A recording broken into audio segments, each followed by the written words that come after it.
آج مجھے سزا مل گئی. ہو سکے تو مجھے معاف کر دینا سعدیہ. سعدیہ اتنا سن کر کمرے سے باہر چلی گئی. اب اس کے سامنے دو راستے تھے.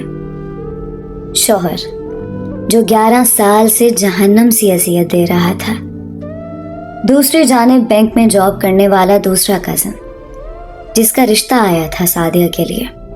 سب نے کہا آصف کو چھوڑ دو. اب سعدیہ آصف کے پاس گئی. آصف مجھے معاف کرنا، میں تھک گئی ہوں آصف. اب میں اور برداشت نہیں کر سکتی. اب میں جینا چاہتی ہوں. اب میں اپنی اڑان بھرنا چاہتی ہوں. مجھے معاف کرنا. آصف رونے لگا. سعدیہ بہت برا انسان ہوں نا میں. بہت برا کرتا رہا نا تمہارے ساتھ. دیکھو نا، مجھے تمہاری بد دعا نہیں تمہاری آنکھ آ گئی. سعدیہ پیار سے بولی.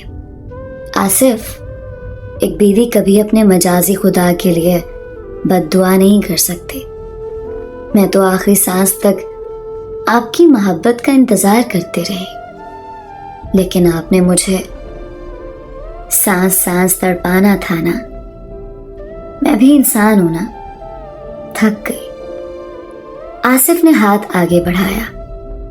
سعدیہ، کیا تمہارے ہاتھوں کو جاتے ہوئے چوم لوں؟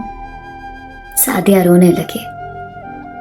آصف، 11 سال میں خاک ہوئی اور آج آصف نے سعدیہ کا ہاتھ تھاما، چوم کر آنکھوں سے لگایا. سعدیہ، میں نے بہت اچھی ہم سفر کو کھو دیا. کاش میں نفرت چھوڑ کر محبت کو سجدہ کر لیتا. آصف رو رہا تھا. سب کمرے میں آئے. سعدیہ چلو، سامان پیک ہو گیا. سعدیہ آصف سے ہاتھ چھڑا کر چلی گئی. آصف چیخ چیخ کر رو رہا تھا. سعدیہ معاف کر دو. لیکن وہ اب آگے بڑھ چکی تھی. سعدیہ کا نکاح اس کے دوسرے کزن سے ہو رہا تھا. آصف شہنائی کی آواز سن کر رو رہا تھا. ماں کی تصویر سامنے پڑی تھی. آنکھوں میں آنسو تھے. غلط فیصلے نے 2 زندگیاں تباہ کر دیں. علیزہ کمل کو سننے والا مرد، سن ذرا، اپنی انا، نفرت اور تکبر کو قابو میں رکھ. کب کہاں کیا ہو جائے خدا جانے. اپنی ہم سفر سے جھگڑا نہ کیا کرو. اسے سینے سے لگا رکھا کرو.